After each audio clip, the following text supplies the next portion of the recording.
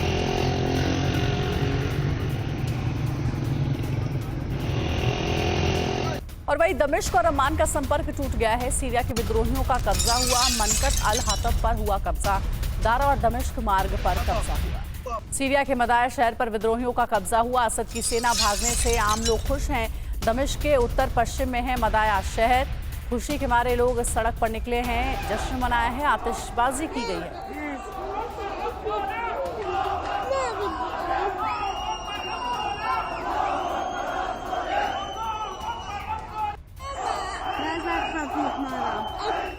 हमा शहर पर विद्रोहियों के कब्जे की तस्वीर आई सामने। विद्रोहियों और असद के सैनिकों में सीधी जंग। एक मकान में आमने सामने की गोलीबारी हुई है। और वहीं दमिश्क में विद्रोहियों के घुसने पर बड़े संघर्ष के आसार हैं। दमिश्क की इमारतों पर स्नाइपर्स तैनात। राष्ट्रपति बशर के भाई ने तैनात किए हैं स्नाइपर्स। सादे कपड़ों में तैनात हैं स्नाइपर्स। विद्रोहियों से मुकाबले की है तैयारी। दमिश्क में एयरफोर्स बेस पर कब्जा हो गया है। मेजा एयरबेस पर बागियों का कब्जा। मेजा एयरबेस पर कई लड़ाकू विमान मौजूद हैं।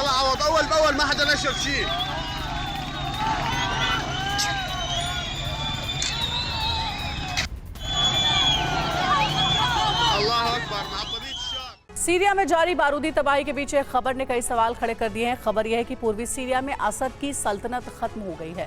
विद्रोही गुट एसडीएफ ने देर एज जोर पर कब्जा कर लिया है, लेकिन उनके खिलाफ तुर्की समर्थक एसएनए ने मोर्चा खोल दिया, जिससे अमेरिका और तुर्की के आमने सामने आने की आशंका बढ़ गई है। लेकिन दूसरी तरफ रूस और ईरान की भूमिका अब संदेह के घेरे में है। आखिर ऐसा क्यों, इस पर देखिए एक स्पेशल रिपोर्ट। बशर सेना पर आघात, ईरान रूस ने खींचा हाथ।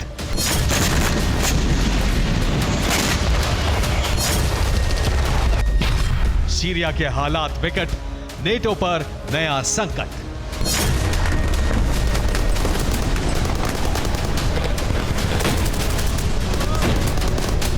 दक्षिणी सीरिया में असद आर्मी की मजबूत स्थिति को कमजोर करने के लिए जो ऑपरेशन इस समय जारी है, वो महाविनाशक युद्ध के मोर्चे पर ऐसा रणनीतिक कदम है जिसमें यह फैसला हो जाएगा कि आने वाले दिनों में जब रूस और अमेरिका सीधे टकराएंगे तो कौन किस पक्ष को चुनेगा। और जैसे जैसे सीरिया में जंग की आग भड़क रही है, वैसे वैसे तस्वीर भी साफ होने लगी है।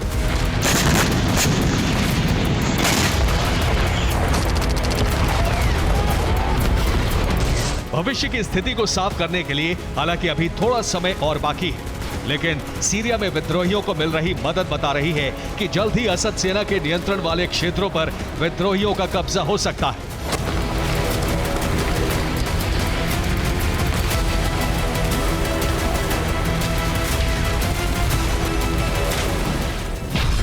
जिसका प्रमाण है देर अज़-ज़ोर प्रांत।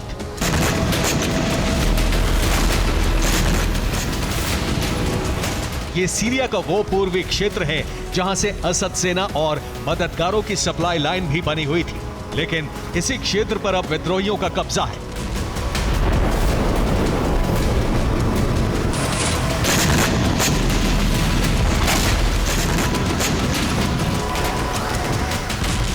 ये पिछले 48 घंटे में तेज हुए हमलों से जुड़ी वो अपडेट है जिसने सीरिया की स्थिति को टकराव के केंद्र के रूप में स्थापित कर दिया है। और ये बात दावे के साथ इसलिए कही जा सकती है क्योंकि देर अज़-ज़ोर में सिर्फ जीत हार तक हालात सीमित नहीं है, बल्कि भविष्य के संकट को स्पष्ट करने वाली तस्वीर यहां उभर कर सामने आई है। और हम ऐसा क्यों कह रहे हैं, इसे हालिया स्थिति से समझ लीजिए। दरअसल सीरिया से असद शासन को उखाड़ फेंकने के लिए विद्रोही संगठन उत्तरी क्षेत्र में ज्यादा सक्रिय रहा है। इसलिए आफरीन, ताल अबियाद, रसल आइन पर तुर्की समर्थक एसएनए का मजबूत कब्जा है। लेकिन उत्तर पूर्वी क्षेत्र की तरफ जैसे ही बढ़ते हैं तो कुर्द मूल के विद्रोही ज्यादा सक्रिय हैं, जिन्होंने अल हस्का, रक्का के साथ देर अज़-ज़ोर प्रांत के एक हिस्से पर कब्जा कर लिया था। और इसी कुर्द मूल के एसडीएफ ने देर अज़-ज़ोर पर अब पूरी तरह से कब्जा करके असद सरकार का पूर्वी क्षेत्र से दबदबा खत्म कर दिया है।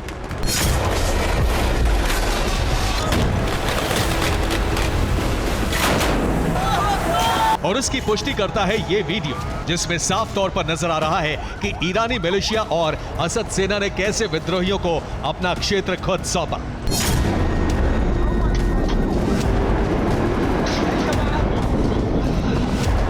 इसके अलावा कुछ और तस्वीरें भी सामने आई हैं जो बताती हैं कि एक तरफ एसडीएफ ने देर अज़-ज़ोर पर कब्जा किया है तो दूसरी तरफ ईरान समर्थित मिलिशिया इराक की ओर रवाना हो गए हैं।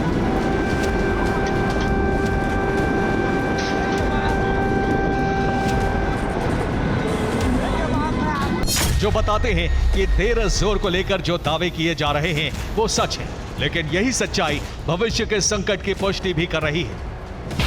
दरअसल सीरियन डेमोक्रेटिक फोर्स को अमेरिका से मदद मिल रही है, लेकिन कुर्द मूल के संगठन एसडीएफ का तुर्की हमेशा विरोध करता है और तुर्की की सीमा के आसपास भी कुर्द मूल के लोग एर्दोआन को बर्दाश्त नहीं है। इसलिए जैसे ही देर अज़-ज़ोर पर एसडीएफ ने कब्जा किया, वैसे ही तुर्की ने देर अज़-ज़ोर के लिए नया ऑपरेशन लॉन्च कर दिया। इस ऑपरेशन के तहत विद्रोही संगठन सीरियन नेशनल आर्मी को तुर्की ने हथियार सप्लाई कर दिए हैं और तुर्की से मदद प्राप्त एसएनए ने एसडीएफ के खिलाफ ऑपरेशन शुरू कर दिया है। यानी देर अज़-ज़ोर पर कब्जे की जंग अब एसएनए बनाम एसडीएफ हो गई है।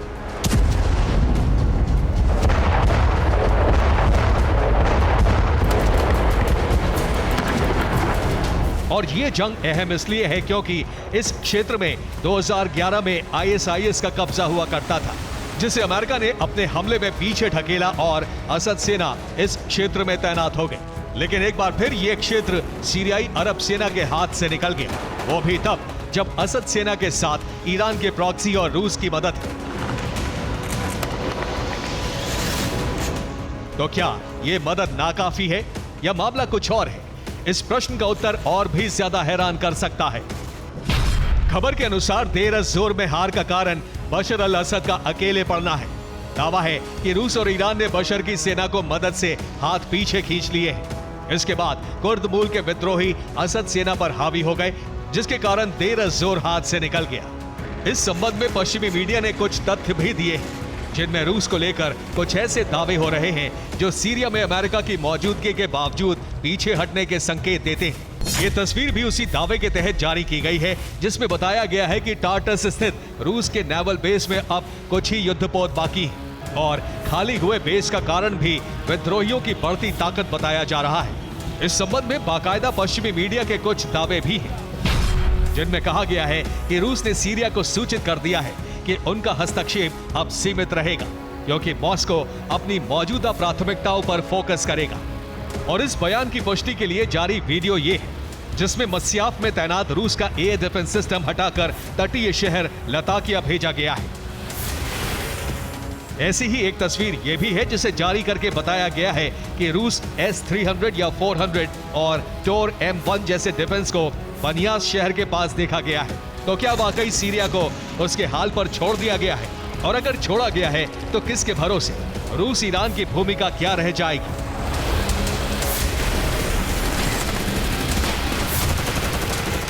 दरअसल इस समय सीरिया को लेकर दो स्थिति है। पहली ये कि या असद वाकई जंग में अकेले पड़ गए हैं या फिर ये एक प्रोपेगेंडा है। अगर असद वाकई अकेले हैं तो फिर उनके पास भागने के अलावा दूसरा रास्ता नहीं है। लेकिन ये प्रोपेगेंडा है तो इसके कई संकेत हैं। पहला ये कि ईरान और रूस बाहर से हमले कर सकते हैं। इसके अलावा सीरिया के आम नागरिकों की मौत के जिम्मेदार वो नहीं होंगे। तो वहीं रूस और ईरान मिलकर सेना भी जंग में उतार सकते हैं। इसमें असद का रुख भी ईरान को लेकर साफ नहीं है। और ऐसा इसलिए क्योंकि बशर के लिए ईरान की बात मानना इजराइल को मिलने वाला अब तक का सबसे बड़ा मौका हो सकता है, जो तुर्की की आंख मिचौली के बीच बशर अल असद के लिए घातक साबित हो सकता है। क्योंकि देर अज़-ज़ोर पर कब्जे के लिए एसएनए कूच तो कर गई है, लेकिन एर्दोआन का रुख साफ नहीं है। अब हो सकता है कि सीरिया को लेकर ईरान और रूस किसी नई रणनीति पर आगे बढ़ रहे हैं, लेकिन सीरिया को लेकर तुर्की का रुख साफ है। एर्दोआन अपनी सीमा और निजी हित के लिए काम करेंगे, फिर बशर की सल्तनत रहे या ना रहे। Bureau report, TV9 Bharatvarsh. Ukraine पर जबरदस्त हमले का दौर जारी है। रूस शुक्रवार को भी यूक्रेन इस्कंदर और बैलिस्टिक मिसाइलों से हमला किया। ज़ैपोरिज़िया और निप्रो के इलाकों में रूस के हमले से जबरदस्त तबाही हुई है। रूसी हमले में कई नागरिकों की मौत भी हो गई है और इस बीच यूक्रेन ने एक नया ड्रोन बनाकर रूस की फिक्र बढ़ा दी है। यूक्रेन का नया ड्रोन मिसाइल फायर करने की ताकत रखता है। ऐसा जोरदार प्रहार कि यूक्रेन चाहकर भी नाकाम ना कर सके। ऐसे घातक हथियार कि यूक्रेन में ज्यादा से ज्यादा तबाही मचे। रूस ने यूक्रेन पर जल थल नभ से हमला किया। ज़ैपोरिज़िया को रूस ने फिर निशाना बनाया है और यहां की जमीन बैलिस्टिक मिसाइल के हमले से दहल उठी।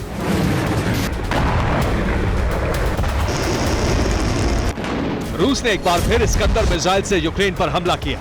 रूस के टारगेट पर था निप्रो का क्रिवोय रोग इलाका। रूसी मिसाइल से इलाके में बड़ा धमाका हुआ और जबरदस्त तबाही मची।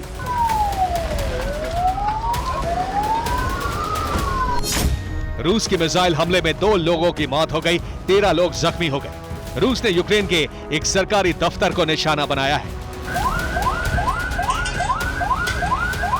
अगर इस्कंदर मिसाइल अपने निशाने से भटककर रिहायशी इमारतों की तरफ गिरती तो यूक्रेन में कई लोगों की जिंदगी खत्म हो सकती थी। इसी तरह से ज़ैपोरिज़िया में भी बैलिस्टिक मिसाइल का धमाका हुआ। ज़ैपोरिज़िया में 10 लोगों की मौत हो गई, ज़ैपोरिज़िया में 20 लोग जख्मी हो गए, कई रिहायशी इमारतों को नुकसान पहुंचा है।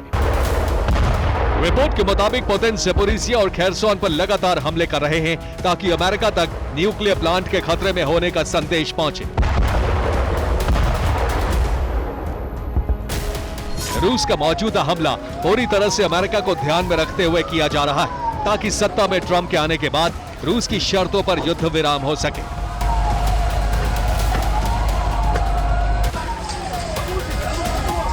इस बीच यूक्रेन ने अपने नए ड्रोन का प्रदर्शन किया है। यूक्रेन के नए ड्रोन का नाम पेक्लो है। पेक्लो ड्रोन से मिसाइल फायर होती है। यूक्रेनी सेना को ड्रोन की सप्लाई शुरू हो गई है। यूक्रेन इसे एक लॉन्ग रेंज वेपन की तरह इस्तेमाल करने वाला है। लंबी दूरी के घरेलू हथियारों को यूक्रेन की रक्षा रणनीति के लिए अहम माना जाता है। दावा किया जा रहा है कि पेक्लो की रेंज 700 किलोमीटर है। ये 700 किलोमीटर प्रति घंटे की रफ्तार से हमला करेगा। 5 बार इसे टेस्ट किया जा चुका है।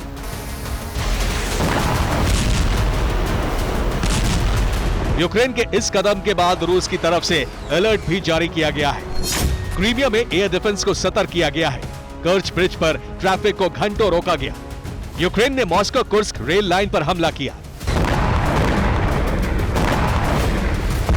एस्टोनिया में एआई से लैस ड्रोन का यूक्रेन में टेस्ट किया गया है। जल्द ही एस्टोनिया से यूक्रेन को नए ड्रोन मिल सकते हैं। Bureau report, TV9 Bharatvarsh.